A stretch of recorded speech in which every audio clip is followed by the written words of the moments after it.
అందరికీ నమస్కారం. నా పేరు దీక్షిత. గతంలో నేను శ్రీరామాయణంలోని సుందరకాండ చెప్పాను. ఇప్పుడు నేను శ్రీరామాయణంలోని కిష్కింధకాండ చెప్పబోతున్నాను. రామలక్ష్మణులిద్దరూ పంపా సరస్సులో స్నానం చేసి పితృతర్పణాలు సమర్పించి ఋష్యముఖ పర్వతం కేసి అడుగేస్తున్నారు. అల్లంత దూరం నుండి సుగ్రీవుడు రామలక్ష్మణులను గమనించి తన అన్న అయిన వాలి సుగ్రీవుణ్ణి చంపటానికి పంపించాడేమో అని భావించి వానరులలో బలవంతుడైన హనుమంతుల వారిని వారెవరో తెలుసుకొని రమ్మని పంపించాడు.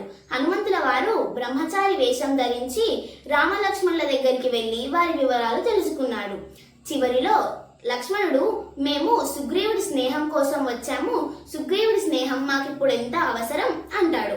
హనుమంతుల వారు, నేను సుగ్రీవుడికి చెప్తాను, నేను సుగ్రీవుడి యొక్క నమ్మకస్తుడిని, నాతోని పదండి, నేను మిమ్మల్ని కిష్కింధకు తీసుకువెళ్తాను అంటాడు. రామలక్ష్మణులు మరియు హనుమంతుల వారు పయనిస్తుండగా సుగ్రీవుడి గురించి హనుమంతుల వారు చెప్తాడు. సుగ్రీవుడు రాజ్యం కోల్పోయాడు, తన అన్న అయిన వాలి రాజ్యంతో పాటు సుగ్రీవుని భార్యను కూడా చేరపట్టాడు. ఇప్పుడు సుగ్రీవుడికి మేం వానరులం తప్ప ఇంకా ఏ దిక్కు లేదు అంటాడు.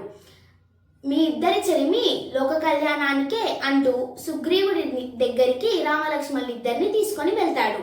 రామలక్ష్మణులు సుగ్రీవుడికి జరిగిందంతా చెప్పి సుగ్రీవుడి స్నేహం కోరి వచ్చామని సుగ్రీవుడితో కూడా చెప్తాడు.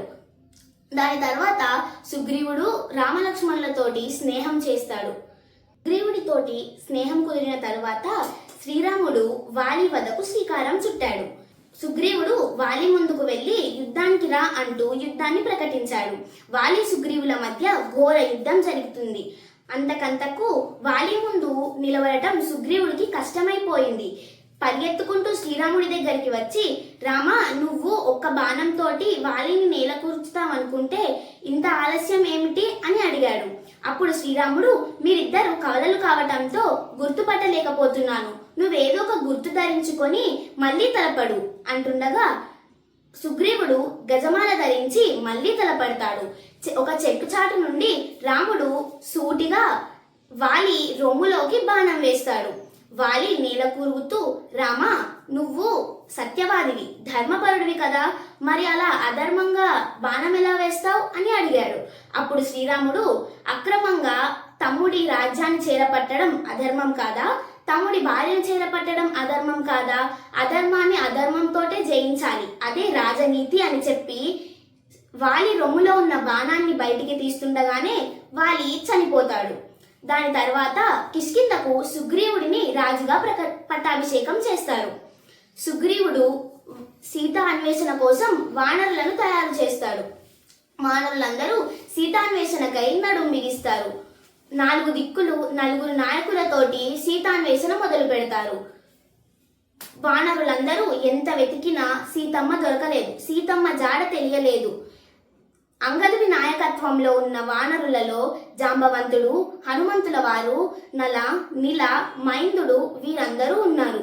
ఎవ్వరికి సీతమ్మ జాడ దొరకలేదు. అలా దిగులుగా వింధ్యాపర్వతం దక్షిణ దిక్కుకు వెళ్తూ ఉన్నారు. అప్పుడు వానరులందరూ పెడబొబ్బులు పెట్టుకుంటూ ఏడుస్తూ ఉన్నారు. అదంతా ఒక చిన్న గుహలో నుండి విన్న సంపాతి అనే గద్ద బయటికి వచ్చి చూసింది. సంపాతి జటాయుకి అన్న. జటాయు మరియు సంపాతి ఒక రోజు పందెం పెట్టుకున్నారు.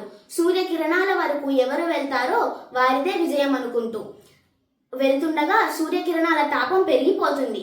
సంపాతి గమనించి జటాయు మీదిగా రెక్కలతోటి జటాయును సంరక్షించింది. సంపాతి రెక్కలు విరిగిపోయి వింధ్యాపర్వతంలో ఒక ప్రాంతంలో పడిపోతుంది. 6 రోజుల తరువాత లేచిన సంపాతికి ఒక మహాముని కనిపిస్తాడు. ఆ ముని సంపాతితో, నీవు 100 సంవత్సరాల వరకు ఆగు, తర్వాత శ్రీరాముడు వస్తాడు, శ్రీరాముడు భార్యను రావణుడు ఎత్తుకు వెళ్తాడు, వానరులందరూ సీతాన్వేషణకై వింధ్యాపర్వతం వైపు వస్తారు, వారికి సీత జాడ తెలియచేయి, నీ రెక్కలు వస్తాయి అంటూ ఆజ్ఞాపిస్తాడు. అలా 100 సంవత్సరముల నుండి వానరుల రాక కోసం వేచి చూస్తున్న సంపాతికి శబ్దాలు వినిపించగా బయటికి వస్తాడు. వానరులు సంభాషణ మధ్యలో ఒకసారి జటాయు యొక్క ప్రస్తావన వచ్చింది. నా తమ్ముడు జటాయుకి ఏమైంది అనుకుంటూ సంపాతి వస్తాడు. అప్పుడు రామవనవాసం, జటాయు కావలి, సీతమ్మను రావణుడు ఎత్తుకుపోవటం, జటాయు మరణం, రామసుగ్రీవుల స్నేహం అంతా వివరించి సంపాతికి చెప్తారు. సంపాతి బాధపడుతూ నా తమ్ముడు చనిపోయాడా అంటూ ఏడుస్తాడు. మీరందరూ సముద్రం అవతల ఉన్న లంకను చేరండి, అక్కడే సీతమ్మను రావణుడు దాచిపెట్టాడు, అక్కడికి వెళ్ళగలిగే వీరులను పంపించండి అంటూ చెప్తుండగానే భూమిలోంచి ఒక జలధర బయటికి వస్తుంది. జలధర కొన్ని నీళ్లు సంపాతి మీద చల్లగానే సంపాతికి రెక్కలు తిరిగి వస్తాయి. ఆనందంగా సంపాతి ఎగురుకుంటూ వెళ్ళిపోతాడు.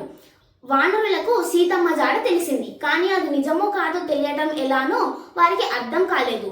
ఎవరో ఒకళ్ళు వెళ్ళి చూడాలని ఆలోచిస్తూ ఉంటారు.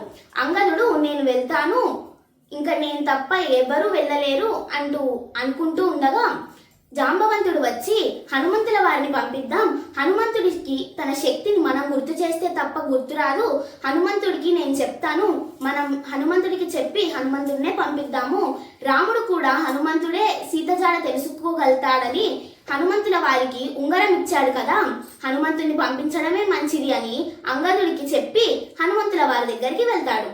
హనుమంతుడికి చెప్పి నీవు తప్ప ఎవరూ వెళ్ళలేరు, నువ్వు ఒక్కడివే వెళ్ళగలుగుతావు, ఇంద్రుడిని జయించింది నువ్వే, బ్రహ్మ యొక్క వరాన్ని పొందింది నువ్వే, ప్రతిదీ నువ్వే, నీ శక్తి నీకు తెలియదు, నువ్వు వెళ్ళగలవు అంటుండగా హనుమంతుడికి రాముడు గుర్తుకొచ్చి జై శ్రీరామ్ అంటూ తన తండ్రి అయిన వాయుదేవుని గుర్తు తెచ్చుకుంటూ వాయు వేగంతో హనుమంతుడు లంకను చేరుతాడు.